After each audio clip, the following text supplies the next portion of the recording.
할렐루야, 한 주간 평안하셨죠? 함께 모이신 모든 분들을 예수 그리스도의 이름으로 환영합니다. 우리 다 같이 마음을 모아서 11월 2일 수요일 저녁 예배를 성부, 성자, 성령의 이름으로 드립니다. 사도신경으로 신앙 고백합니다. 나는 전능하신 아버지 하나님, 천지의 창조주를 믿습니다. 나는 그의 유일하신 아들, 우리 주 예수 그리스도를 믿습니다. 그는 성령으로 잉태되어 동정녀 마리에게서 나시고 본디오 빌라도에게 고난을 받아 십자가에 못 박혀 죽으시고 장사된 지 사흘 만에 죽은 자 가운데서 다시 살아나셨으며 하늘에 오르셔 전능하신 아버지 하나님 우편에 앉아 계시다가 거기로부터 살아있는 자와 죽은 자를 심판하러 오십니다. 나는 성령을 믿으며 거룩한 공교회와 성도의 교제와 죄를 용서받는 것과 몸의 부활과 영생을 믿습니다. 아멘. 우리 함께 찬송가 하시겠습니다. 찬송가 545장입니다. 545장. 이 눈에 아무 증거 아니 배워도. 예전 찬송가로는 344장입니다. 545장 우리 함께 힘차게 찬양합니다. 이 눈에 아무 증거 아니 배워도 믿음만을 가지고서 늘 걸으며 이 귀에 아무 소리 아니 들려도 하나님의 약속 위에 서리라. 걸어가세 믿음 위에 서서 나가세 나가세 의심 버리고 걸어가세 믿음 위에 서서 눈과 귀에 아무 증거 없어도 이 눈이 보기에는 어떠하든지 이미 얻은 증거대로 늘 믿으며 이 맘에 의심 없이 살아갈 때에 우리 소원 주 안에서 이루리. 걸어가세 믿음 위에 서서 나가세 나가세 의심 버리고 걸어가세 믿음 위에 서서 눈과 귀에 아무 증거 없어도 주님의 거룩함을 두고 맹세한 주 하나님 아버지는 참 이쁘다. 그 귀한 모든 약속 믿는 자에게 능치 못할 무슨 일이 있을까.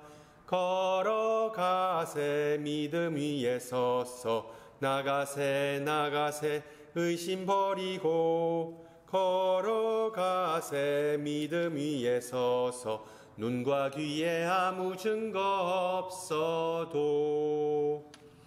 아멘. 우리 함께 말씀 보시겠습니다. 오늘 저녁 하나님께서 우리에게 주신 말씀 욥기 42장 1절에서 6절 말씀입니다. 욥기 42장 1절에서 6절 말씀. 제가 가진 성경으로 구약 803페이지입니다. 욥기 마지막 시리즈인데 욥의 마지막 챕터 42장 1절에서 6절 구약 803페이지 말씀을 받들어 봉독합니다. 욥이 여호와께 대답하여 이르되 주께서는 못하실 일이 없사오며 무슨 계획이든지 못 이루실 것이 없는 줄 아오니 무지한 말로 이치를 가리는 자가 누구니이까. 나는 깨닫지도 못한 일을 말하였고 스스로 알 수도 없고 헤아리기도 어려운 일을 말하였나이다. 내가 말하겠사오니 주는 들으시고 내가 주께 묻겠사오니 주여 내게 알게 하옵소서. 내가 주께 대하여 귀로 듣기만 하였사오나 이제는 눈으로 주를 배움나이다. 그러므로 내가 스스로 거두어드리고 티끌과 제 가운데에서 베게 하나이다. 아멘. 예일대 법과 대학 출신의 탁월한 언론인 리 스트로벨은 시카고 트리뷴지의 법률 담당 기자이자 냉소적인 무신론자였습니다. 그는 예수를 믿는 것이 합리적인가에 대한 조사에 착수하기로 결정했습니다. 이를 위해 스트로벨은 법률 문제 저널리스트로서의 경험을 기초로 하여 법원에서 사건을 다루듯 부활 사건과 기독교를 검증하기로 합니다. 2년간의 조사와 연구 끝에 그는 예수를 영접하고 어느 인터뷰에서 자신이 회심하게 된 계기를 이렇게 설명합니다.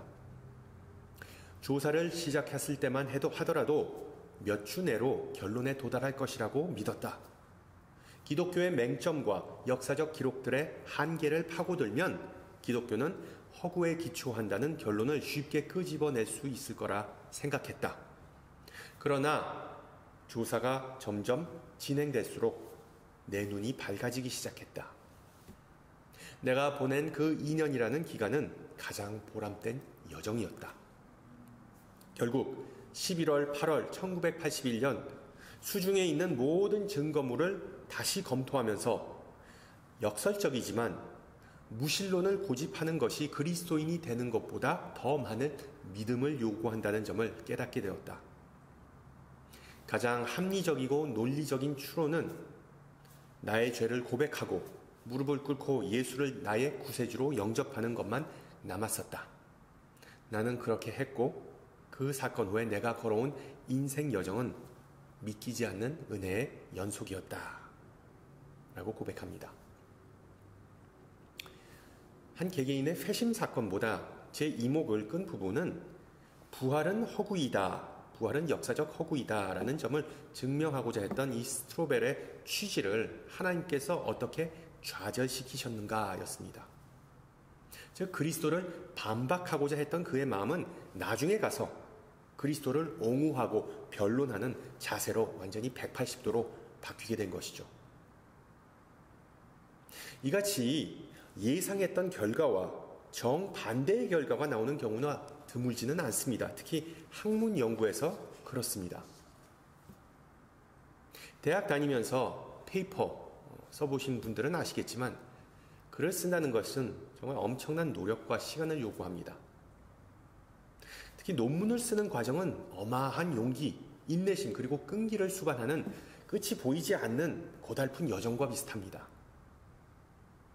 물론 걸작이 아닌 졸작이 될지라도 논문을 방어하고 학위를 받아야 다음 단계로 넘어갈 수 있는 논문을 쓰는 것은 일종의 관문입니다. 저도 논문을 쓰면서 욥과 같은 심정이었습니다. 너무 힘들고 고통스러워 숱하게 짜증내고 그리고 또한 우울했던 적이 있었습니다. 그 데드라인을 맞춰야 한다는 압박감 때문에 수렁에 빠져서 전혀 진도가 안 나가는 때가 있었습니다. 설상가상 연구를 진행할수록 더욱 의구심이 드는 경우가 있었습니다. 예를 들어 내가 주장하는 논지, 내가 주장하는 바, 내가 가고자 하는 목적지가 A라고 설정을 하고 연구를 진행하지만 연구를 거듭할수록 A가 아니라 B가 정답이라는 느낌이 듭니다. 그러면 의구심과 회의가 듭니다. 내가 지금 뭐 하고 있는 거지? 내가 지금 가는 방향이 맞는가? 등등. 답답한 마음에 교수를 찾아가서 좀 도와달라고 말하면 절대로 직답을 안 줍니다. 논문은 스스로 길을 찾아가는 과정이기 때문이죠. 대신 이렇게 책장에서 몇 권의 책을 뽑아주면서 너 이 책 읽어봤니? 라고 물어봅니다. 전혀 도움이 안 되죠. 논문을 쓰기 위해선 수십 권 아니 수백 권의 도서를 사전에 읽어야 하는데 거기다 또 몇 권의 책을 추가로 읽으라고 하면 그거 얼마나 허탈하겠습니까? 학문에 종사하는 사람뿐만 아니라 일반인들도 유사한 경우를 자주 겪게 됩니다. 하나님의 직접적인 도움과 개입을 기도했던 적이 얼마나 많습니까? 인생의 중요한 갈림길에서 이것은 더욱더 사실입니다. 갈등이나 시련을 겪을 때 신앙인은 하나님에게 온갖 기도 제목을 가지고 나옵니다. 예를 들어 나중에 나는 어떤 사람이 돼야 합니까? 어느 대학에 가야 합니까? 이 직장이 내 적성에 맞는가 아닌가? 나는 이 사람을 동반자로 맞이해도 되는가?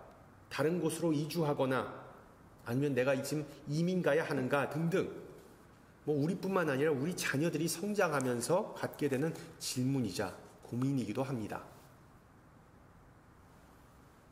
쉽게 말하면 나를 향한 하나님의 뜻, 하나님의 계획은 무엇인가? 주님 말씀하시면 내가 나아가리라 라는 찬양의 가사처럼 하나님께서 우리에게 분명히 그리고 확실하게 말씀만 하신다면 앞으로 나아가는 것은 정말 아무런 문제가 없겠죠. 그런데 하나님은 마치 논문지도에 교수와 같습니다. 해답을 즉시 제공해 주시지 않습니다. 직접적인 응답을 주시지 않고 간접적으로 우리에게 말씀하십니다. 나이, 신분, 직업, 교육, 영적 성숙도를 놓고 보면 우리는 모두 다 서로 다른 입장이나 위치에 서 있죠. 그러나 인생의 방황을 겪는 우리가 하나님에게 공통으로 바라는 바는 어떤 실마리, 힌트, 방향성입니다. 안타깝게도 하나님께서 인간을 창조하시면서 어떤 영적 GPS, 나침판을 우리 안에 장착해 주시지 않았습니다. 광야의 이스라엘처럼 낮에는 구름 기둥 그리고 밤에는 불 기둥과 같은 방식으로 하나님의 인도하심을 받으면 얼마나 좋겠습니까? 그러면 인생의 의미나 흑암 속에서 나아가야 할 방향 그리고 나를 위한 하나님의 뜻을 놓고 고민하고 씨름할 이유가 전혀 없겠죠. The Weatherman, 그러니까 기상캐스터라는 제목의 인생에 대한 깊은 성찰을 제공하는 코미디 영화가 있습니다. 한 장면에서 주인공은 그의 아버지에게 이렇게 말합니다. 아버지, 이 위험한 길로 계속 가면 우리 아이들이 힘들어할 것 같아요. 그러자 아버지는 이렇게 대답합니다. 아들아, 어려운 일을 하는 것과 올바른 일을 하는 것은 똑같은 것이란다. 인생에 의미 있는 일은 그 어떤 것도 쉬운 것이 없단다. 어른이 되는 것은 쉬운 길을 찾아가는 것이 아니다. 그렇습니다. 인생에 공짜는 없습니다. 경쟁에서 성취하는 것이 사회생활입니다. 마찬가지로 영적 성장은 영적 전투를 반드시 수반합니다. 욥기의 주제 중에 하나가 바로 이 영적 성장 또는 영적 회심입니다. 초반부터 욥은 온갖 시련과 친구들의 수많은 잔소리에 시달려야 했습니다. 참다 못해 욥은 폭발하죠.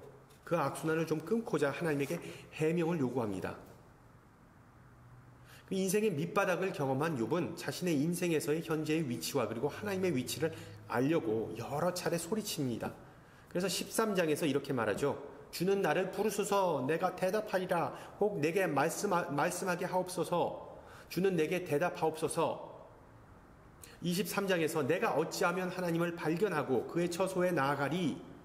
그리고 31장에서 누구든지 나의 변명을 좀 들어다오.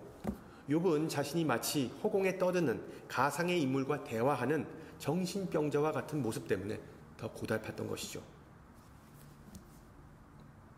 혹자는 나는 욥과 같은 극한 상황에 내몰려 본 적이 없으니까 그런 애타는 강구는 별로 마음에 와닿지 않는다라고 주장할 수 있습니다. 물론 욥과 같이 정말 상상조차 할 수 없는 시련이 연속적으로 일어나는 일은 극히 드뭅니다. 하지만 욥과 같은 심정을 우리 모두 한두 번쯤은 겪어봤을 것입니다. 기도할 때 아무런 응답이 없거나 기도 제목과는 정반대의 응답이 있으면 내가 왜 기도해야 하나?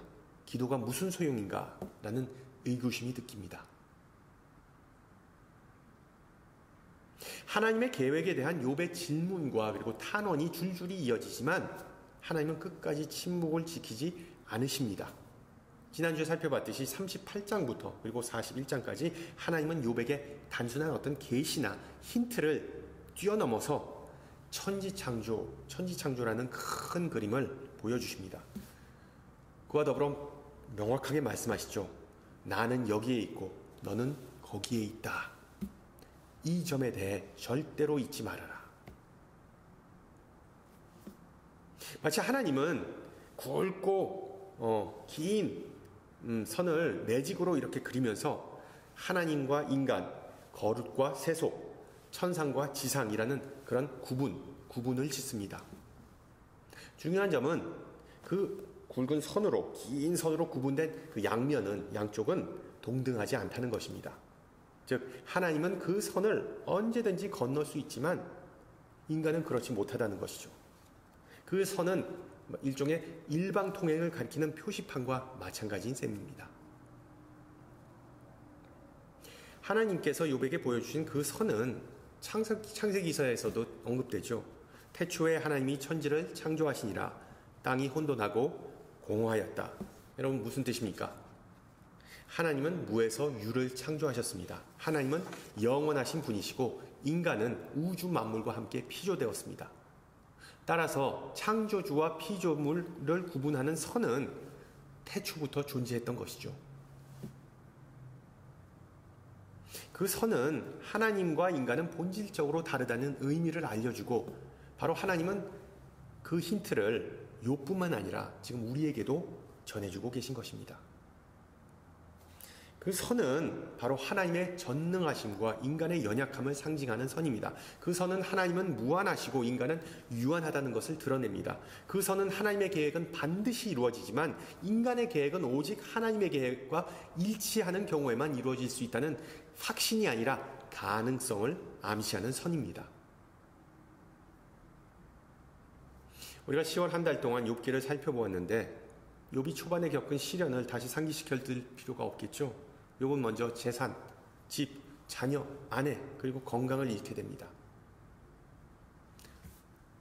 재산을 날리거나 아니면 자녀들이 죽거나 아내와 이혼하는 것이 하나님의 뜻이라는 설교 들어보신 적 없을 겁니다.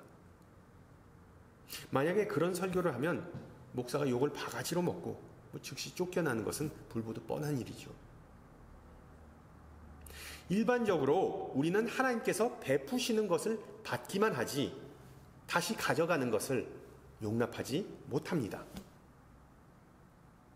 그리고 인간은 자신이 원하는 것을 받으면 땡큐라고 말하지만 원하지 않는 것을 받으면 노 땡큐라고 반응합니다. 간혹 자신의 간절한 기도 제목이 응답을 받으면 할렐루야, 하나님의 뜻이 이루어졌다라고 그냥 어깨춤을 추지만 그리고 주장합니다. 마치 자신이 하나님 마냥 우쭐합니다. 여러분, 그런 사람과 대화하기 쉽지 않죠. 본인이 하나님의 뜻에 전매 특권을 가졌다는데 어떤 반론을 하겠습니까? 그러나 욥기는 그런 사람들과도 충분히 반론할 수 있다. 그런 사람들에게 충분히 반론할 수 있다. 아니, 반론해야만 한다는 점을 가르쳐주고 있습니다. 그것이 바로 친구들과의 논쟁 속에서 욥이 보여준 모습이기 때문이죠. 하나님께서 그어놓은 그 선의 의미하는 바는 하나님과는 다르게 인간은 부분적으로 안다는 것입니다. 하나님은 전지하신 분이시지만 인간은 부분적으로 안다는 것입니다. 전반적으로 욥과 그의 친구들은 고난의 이유를 놓고 열띤 논쟁을 펼칩니다. 마치 함께 모여서 퍼즐을 이렇게 그냥 고난이도의 퍼즐을 맞추는 모습을 연상시키는데, 문제는 그들에게 중요한 조각들이 없다는 것입니다. 비록 모든 조각과 증거는 없지만 얼추 맞춘 그 그림을 보고서는 그들은 대충 짐작해서 결론을 때려 넣습니다. 권선징악과 같은 전통적이고 진부한 결론을 내놓습니다. 하나님께서 그으신 그 선은 인간의 이성과 지식은 결코 하나님의 지혜를 헤아릴 수 없다는 점을 명시합니다. 즉, 우리가 하나님의 지식 영역으로 건너갈 수 없지만 하나님은 계시를 통해, 사인이나 레벨레이션을 통해 인간의 지식 영역에 얼마든지 건너오실 수 있다는 점입니다. 바꿔 말하면 욥은 하나님의 길, 하나님의 뜻을 이해하는 것이 그의 영적 여정의 목적이 아니었습니다. 그 신앙 여정의 목적은 비록 퍼즐의 모든 조각을 수중에 갖고 있지 않더라도 하나님에게 믿음으로 순종하는 자세였습니다. 순종하는 자세. 많은 신앙인이 성경 공부나 소그룹 모임을 하면서 이 부분을 놓치곤 합니다. 물론 성경을 파고들면 하나님과 자아에 대해 더 잘 알게 되는 것은 사실입니다. 그러나 우리의 목적은 단순히 잘 아는 것이 아니죠. 하나님께서 원하시는 바는 비록 우리가 전체적인 그림을 못 볼지언정 믿음으로 응답하는 것이 바로 그것입니다. 그래서 사도 바울은 고린도 교회에 말합니다. 우리가 지금은 거울로 보는 것 같이 희미하나 그때에는 얼굴과 얼굴을 대하여 볼 것이요, 지금은 내가 부분적으로 아나 그때에는 주께서 나를 아신 것 같이 내가 온전히 알리라. 하나님께서 욥과 하나님을 갈라놓는 그 굵직하고 긴 선을 그리신 다음에 욥의 반응이 바로 오늘 읽은 본문 욥기 42장에 나오지요. 욥의 고백록이라고 불리는 본문의 내용은 바로 욥 그 자신이 어느 위치에 있고 하나님은 어디에 계신지를 이제야 파악했다는 것이 그 주를 이룹니다. 이제야 비로소 욥에게는 그 선이 희미하게 남아 보이고 이제 자신의 주제 파악을 했다고 고백하죠.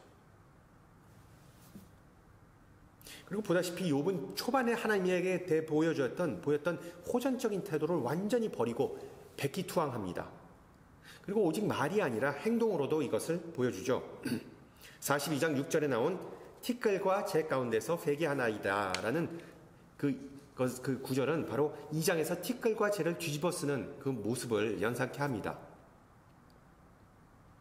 극심한 슬픔이든 아니면 극적인 회심이든 욥은 겸손하게 자신의 무지와 그리고 무의미함을 하나님 앞에 고백합니다. 성당에 가보신 분들은 아시겠지만 고해성사소라는 부스, 그 박스가 있습니다. 그 안에 이렇게 들어가서 신부에게 익명으로 자신의 죄를 고백하고 하나님의 용서를 구하는 것이죠. 우리 개신교회는 그런 전통이 없습니다. 세례나 성찬과는 다르게 고해성사라는 성례전이 개신교에서 설 자리가 없었던 이유는 종교개혁자 루터와 그리고 칼빈의 반대 때문이었습니다. 그들은 너무 이것이 그 고해성사가 너무 부패하고 형식적으로 변질되었다는 것이 그 이유였습니다.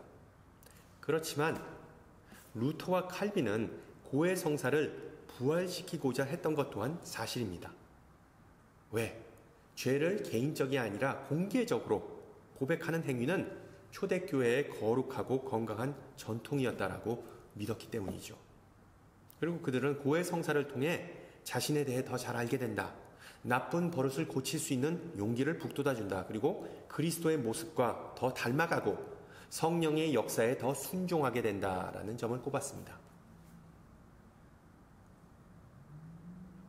인생을 살다가 하나님께서 우리에게 어떤 사인을 주거나 말씀하실 때 우리의 길이 아니라 하나님의 길을 갈 것을 종용하시거나 우리는 여기 있고 하나님은 저기에 계신다라는 점을 일깨워 주실 때가 종종 있습니다. 그러면 인간의 목적, 의도, 희망사항, 우선순위가 하나님의 것과 일치하지 않는 점을 깨닫게 됩니다. 인간의 그리는 선과 그리고 하나님께서 그리는 선이 평행일 때, 교차하지 않을 때 바로 긴장과 갈등이 발생합니다. 욥의 경우가 그랬죠. 그럴 때 어떻게 해야 할까요? 그냥 아무 말도 못하면서 끙끙 앓기만 할까요? 아니면 우리를 외면하시거나 우리 곁으로 살갑게 다가오시지 않는 하나님을 원망해야 할까요? 아니면 나의 이성과 지식을 좀 뒤로 하고 하나님의 의도에 좀 더 가까이 가고자 발버둥 쳐야 할까요? 물론 이런 반응은 다 인간적이지만 하나님께서 욥에게 그리고 우리에게 원하시는 것은 아닙니다. 하나님은 우리가 단순하게 어린아이와 같이 믿음으로 응답하고 하나님의 뜻에 복종하기를 원하십니다. 잠시 가던 길을 멈추고 하나님과 인간을 갈라놓는 그 희미해진 선에 초점을 다시 맞추는 그 훈련을 해야 한다는 의미입니다. 여러분, 우리가 비록 퍼즐의 모든 조각을 가지고 있지 않더라도 조금 전에 부른 찬양처럼 이 눈에 아무 증거 아니 배워도 하나님의 약속과 방식을 의지할 수 있기를 간구합니다. 아멘. 결국 신앙 여정을 보내면서 우리에게 가장 필요한 것은 하나님에 대한 더 많은 지식이 아니라 하나님에 대한 전적인 신뢰입니다. 전적인 신뢰. 가끔은 우리가 부족해서 둘 다 부족할 때가 많죠. 지식과 신뢰. 여러분, 오늘, 내일, 그리고 이번 주, 다음 달, 내 평생 사는 동안 믿음으로 하나님에게 응답하는 것이 무슨 뜻일까요? 순종하는 제자의 삶을 산다는 것은 무슨 의미일까요? 그것은 바로 제자의 삶, 제자의 길은 때론 하나님과 구분된 분리된 삶 또는 길이라는 점을 의미합니다.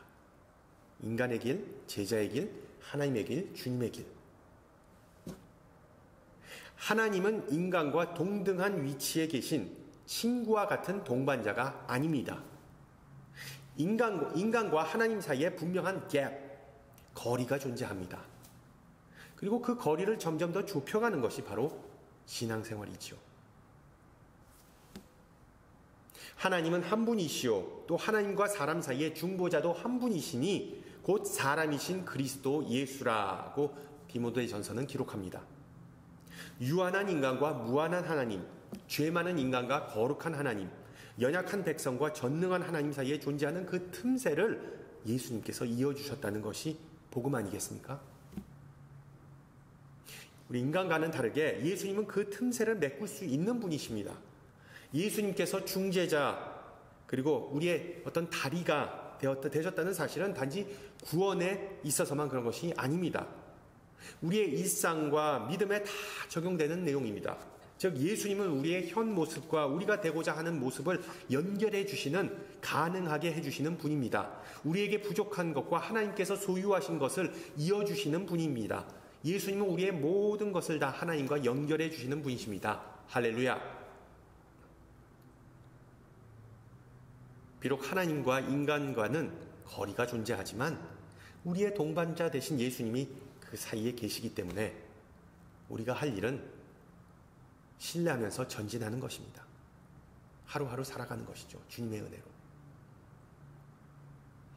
앞으로 나갈 때 좋은 날이나 나쁜 날도 있을 것이고 성공과 실패를 번갈아 겪을 수 있을 수 있습니다. 가끔 우리가 쓰러지고 무너질 때 해산의 고통을 느끼는 때도 있을 겁니다. 그러나 제자의 길은 그 모든 것을 다 수반한다는 것을 우리는 받아들여야 합니다. 그래서 로마서에서 사도 바울은 말합니다. 피조물이 다 이제까지 함께 탄식하며 함께 고통을 겪고 있는 것을 우리가 아느니라. 그뿐 아니라 또한 우리 곧 성령의 처음 익은 열매를 받은 우리까지도 속으로 탄식하여 양자될 것 곧 우리 몸의 속량을 기다리느니라. 마지막으로 한 가지. 욥기는 성경 내에서 아마도 두 번째로 가장 큰 반전을 제공하는 책이라고 볼 수 있습니다. 첫 번째 반전은 바로 예수님의 부활을 기록한 마태, 마가, 누가, 요한 그 복음서를 꼽을 수 있겠죠. 네 가지 책이죠. 엄청난 반전. 여러분 오해하지 마시기를 바랍니다. 제가 말하고자 하는 반전은 42장에 나온 욥의 재산과 가족이 회복되는 것이 아닙니다. 분명히 말씀드리지만 욥이 나중에 가서 축복받는 이유는 그가 하나님을 원망하거나 욕하지 않아서가 아닙니다. 욥이 믿음을 가지고 인내해서도 그가 회복되는 것이 아닙니다. 마찬가지로 욥기 1장에 묘사된 욥이 누렸던 축복, 그 큰 축복은 그가 의롭고 정직하고 하나님을 경외하는 사람이어서가 아니었습니다. 절대로 아닙니다. 솔라 그라치아, 오직 은혜. 고난이 닥치기 전에 욥이 누렸던 축복은 오직 하나님의 은혜였습니다. 전적인 은혜였습니다. 그리고 고난이 끝난 뒤에 그가 누린 더 큰 축복도 오직 하나님의 은혜였습니다. 욥이 잘해서가 축복을 받는 것이 아니라 하나님의 전적인 은혜, 하나님의 뜻, 하나님의 마음이었다는 점을 기억하시기 바랍니다. 그렇습니다. 하나님은 굵은 선을 그으면서 가끔 엄격하고 멀리 계신 분으로 느껴지기도 합니다. 그러나 우리 하나님은 그 선을 자유롭게 넘어 우리에게 은혜를 베푸시는 분이기도 합니다. 이것이 우리의 신앙의 고백이자 원점이 되기를 축원합니다. 함께 기도합니다.